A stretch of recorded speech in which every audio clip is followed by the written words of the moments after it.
Definitely not.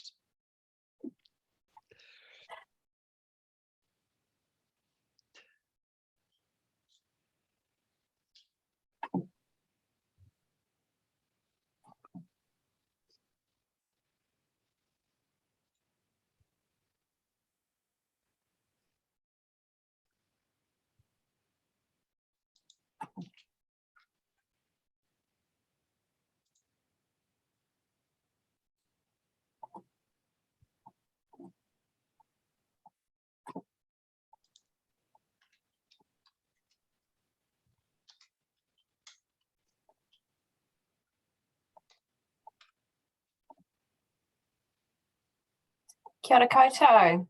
Ko Angela Caves tōku ingoa, nō mai haere mai.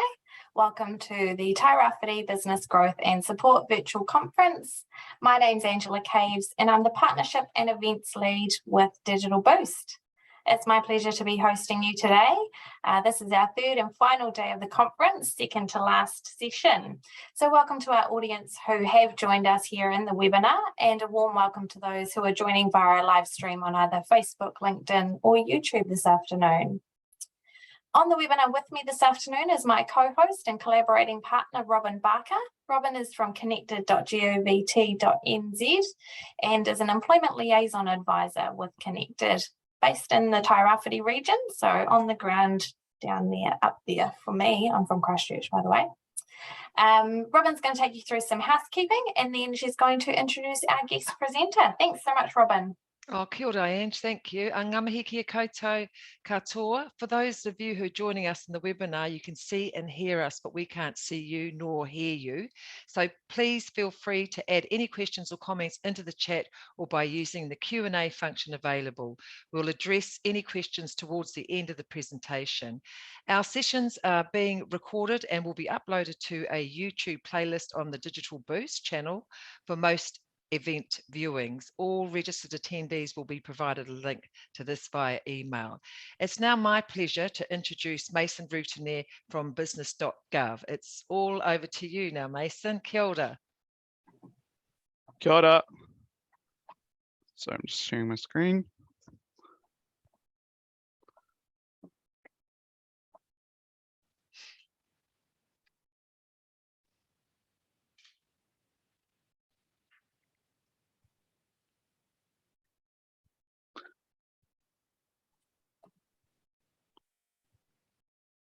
Kia ora tātou. Sorry about that. My name is Mason Routinier. I'm coming to you today from business.gov. We're the government's website for small businesses in New Zealand. We bring information and advice from across government and the private sector into one place. And this is to essentially help small businesses achieve what they've set out to do. And that can be many different things. So we snapshot and we package it all into digital tools and resources that make sense for small businesses. And at the center of that is that we know small business owners don't have enough time to get to these sort of things. So we're trying to make it as speedy and you get to the information as fast as you can. All our work is done through three main avenues, and this is content, our business.gov newsletter, and through our digital tools. Digital tools are built essentially to solve key pain points in small businesses. So we get out into the business community, conduct research, we figure out what people are actually having difficulty with, and we try to solve those through resources, through written content, and through tools. Our newsletter is a huge part of how we get information out to businesses. We have now over 900,000 subscribers to this newsletter, and it goes out about once a month, sometimes twice. And we work with different people within government and private sector to bring essentially business advice to small businesses in a range of different subjects. And very much we focus on finances around tax time, things like that. Money in your mental health is a recent one that we've done. So there's a lot of different subject matter there. So I'd recommend really signing up to that. The last part of what we do at business.gov is through our written content. So after this, if you want to take a look at business.gov, you'll see that essentially anything to do with running a small business in New Zealand, you will find on business.gov. And through written content and through our tools as well that will take you through those processes easier. So now I'm going to talk about a few of the tools that we've made to help small businesses and how they can help you and essentially save you time and money. So the first tool I'm going to talk about is the Employment Agreement Builder. As we all know, it can be a lengthy process onboarding a new employee.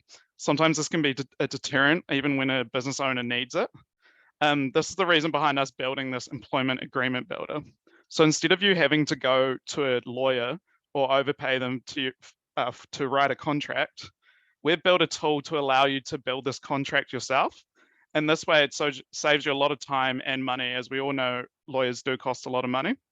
So over 268,000 employment agreements have been created using this tool. And on average, each agreement template has been used for over 5 employees.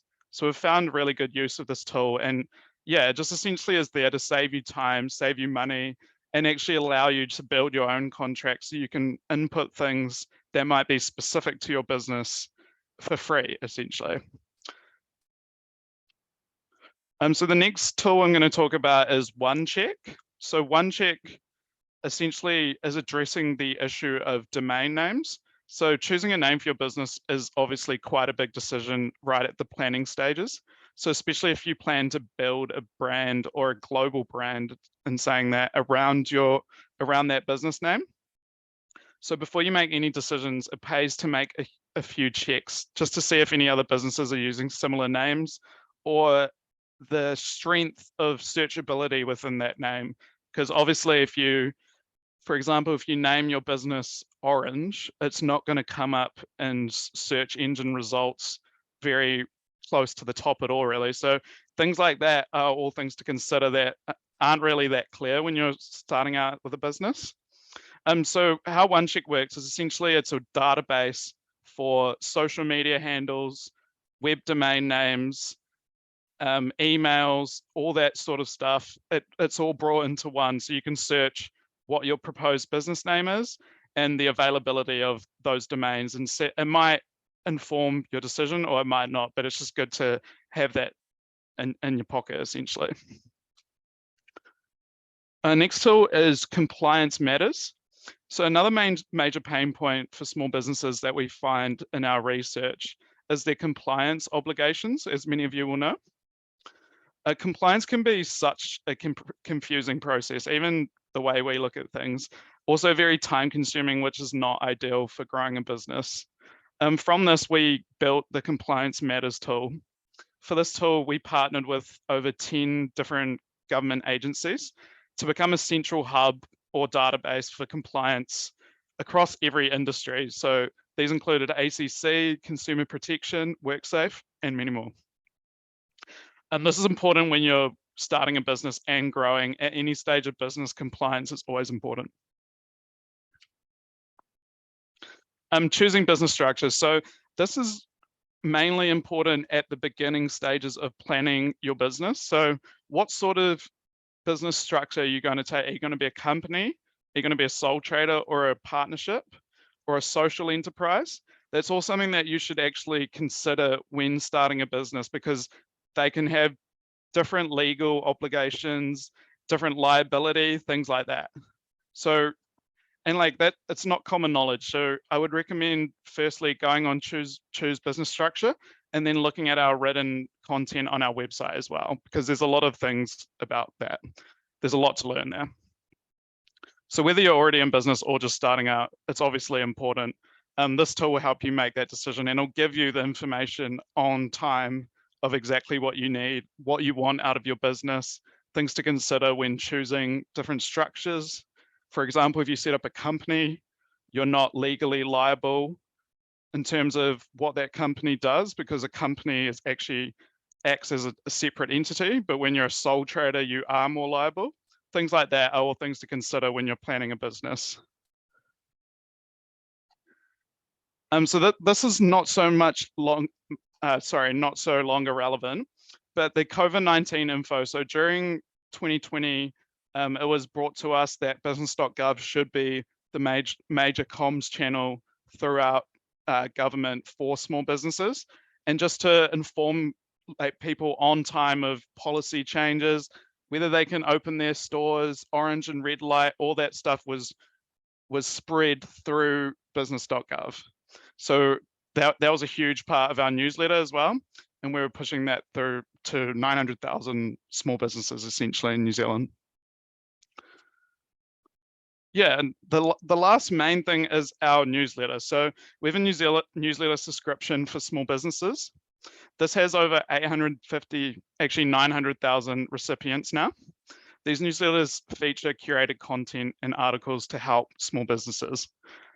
For example, a recent one, tips to get you through tax time and money in your mental health, how to forecast your cash flow. There's all bunch of stuff to help you save money and time, and things like changes in government policy that will affect small businesses. You'll find that all through the newsletter, and that comes out around the 25th of every month. That's sent out, and we have a dedicated writer on our team that works purely on that content, and he interviews people, experts within fields, to get their perspective on business, things like that. So you get a lot of gems within those newsletters, which is really good. And yeah, the last thing I just want to quickly plug before I go is Digital Boost. Digital Boost is a great program. So essentially Digital Boost, if you don't already know, is a free educational platform through MB. And what it's set out to do is essentially upskill people in their digital skills. So that can be anything from social media, setting up your website, search engine optimization, using digital accounting software, apps, all that sort of stuff. There's free training online. So I can't stress this enough. It's a great opportunity. If you do want to upskill in any of those areas, definitely go check that out, because there's a lot to learn there. And yeah, that's all from me today. Thank you all for listening, and hope you have a good weekend. Oh, kia ora, Mason. Thank you very much. There's some great information and tools for business structure right there. So thank you, Anoa. We do have some pārtai. So the first one is, how up to date is the business.gov site? Can I trust that it is giving me the most up to date info when it comes to legislation? Yeah, of course. Yeah, so it's just consistently, every time there's a movement in legislation and new policies within government, we're alerted straight away, and essentially it's live on the site within a few days, depending on the urgency. If it's something that we deem super urgent to businesses, it's out that same day. So yeah, you can rely on it being very up to date. We constantly do checks on our written content to make sure that it's factual, that those facts still stand to this day, because obviously things can be quite fast paced in the government. So yeah, we can say that we are consistently updating that. Oh, kia ora. Thank you, Mason. Another pārtai. If I wanted to speak to someone about information on the site, do you have a team that I can speak to or meet with? So yeah, so part of my team, we run this website. We don't actually have a helpline, but MB does have a helpline that you can call if you have any queries related to small business, which I can provide for you to share with the group if you like. Oh, kia ora, Mason. Thank you so much. Ngā mihi. Pleasure. I'll pass you over to Angela. Kia ora. Thanks, Robin. Thanks, Mason. Hey, Mason, we do have a few extra minutes, and I wondered if you mind if I share the business.gov website, if we could just maybe go through a few of the kind of key areas that you think would be a really good place for somebody to start, depending on sort of, you know, where they're at in their business journey. Okay, great. Let me just share that with you all. Let me go over here. Okay, let's try that. Now, is that showing business.gov website for everybody? Yeah, that looks fine to me. Awesome, cool. So this is biz.gov homepage. I thought we might just start at the menu, Mason, if you think that's probably the best place. Yeah, of course. So yeah, depending on the level that your business is in, obviously a lot of you will be at different stages of your planning, or maybe you're already a company or a business. But I would suggest getting through this content. Getting started is a very obviously good way to start. It takes you through the planning stages, taking the first steps of your business, choosing business structure, as I mentioned before, but business planning tools and tips, building a brand, which is actually very big at the moment, especially. And if you want to export eventually, building a brand is very important at the start of your business. So I would put a lot of emphasis on that. Looking at funding as well, because there's a lot of funding within government and within our councils that you can actually get if you're trying to start a business. And so there's all that information there as well that will also lead you on to the applications for funding, getting investors on board, all that sort of stuff. So getting started, I would definitely go there. And how to grow.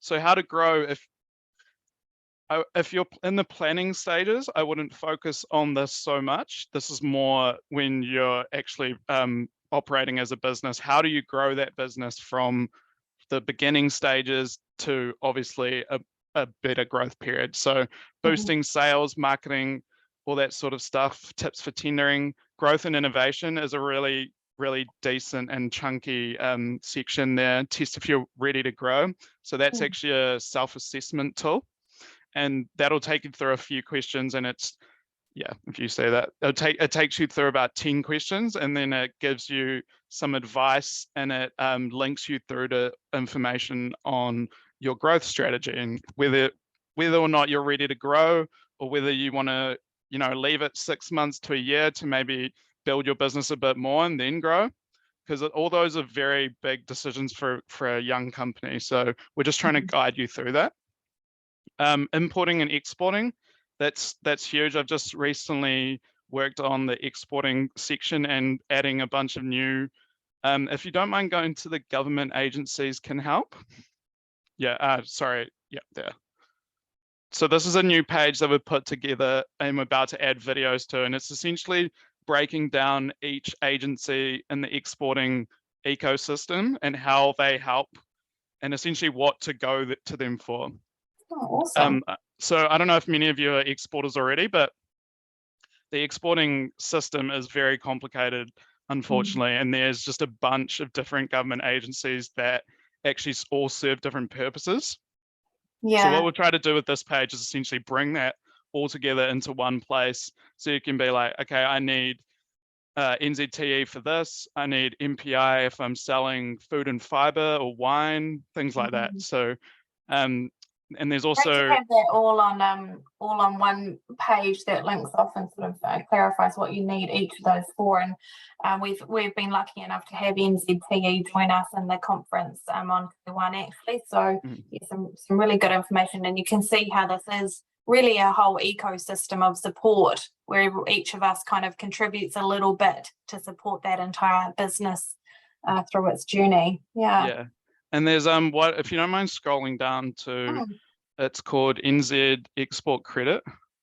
Yes, just here. Yeah, so this is a really interesting one for a growing business. So I would suggest if you are looking at exporting, but you're worried about some of the financial factors, because as you might know with exporting, as you start to export, there are certain financial strains that can be had because you have to pay upfront to a lot of suppliers. Your distributors in other countries often need to be paid upfront before you sell the goods. So there's a lot of those sort of issues that NZEC can actually help with. And how they help is they can help with loans actually for young exporters. They can help by being a guarantor to a supplier. They can help you maneuver through that system. So they can actually get you from this point to actually full on exporting. Nice. And help you through that beginning stage, because we know it can be pretty rough when you're trying to export, but you have all these guarantors, and as a young business, cash flow is often an issue. So that's kind of helps to fill that gap a bit. Sounds make it a bit more equitable. Yeah. Anyway, I'll quickly go through. So tax and accounting, huge one. This is obviously relevant to every business. I would recommend just taking a look at this. if you're a business owner of any level of understanding of tax, because obviously, yeah, I did accounting and I still don't know some of this stuff. So I'd recommend definitely having a look, and you can, it'll give you recommendations of how to plan for your tax. So tax you should actually be keeping track of throughout the year. It just makes it so much easier at tax time to get that done. And it's not like a big shock when it comes in. So yeah, how to fix tax mistakes, systems that can help tax time. That'll take you through the software that you can use to make it a bit easier, all things like that, all pretty helpful. Hiring and managing people, that's based, so we've worked in this section, we've mainly worked with industry subject matter experts that some psychologists, some organizational psychology, things like that, on how, just pretty much around hiring and managing people and how to get the best out of them. So deciding to hire, that's obviously more the logistics side, but managing people day to day, that's mainly focused on how you can get the best out of your employee. I would really recommend that to a young business, especially if you've got some new employees, on how you can set that standard from the start and actually get the best out of that employee. And it's obviously different for every person, but it really gives a good context of how you should approach those conversations. Because as we know, we're not all experts, but when you're a small business, you're expected to be a jack of all trades.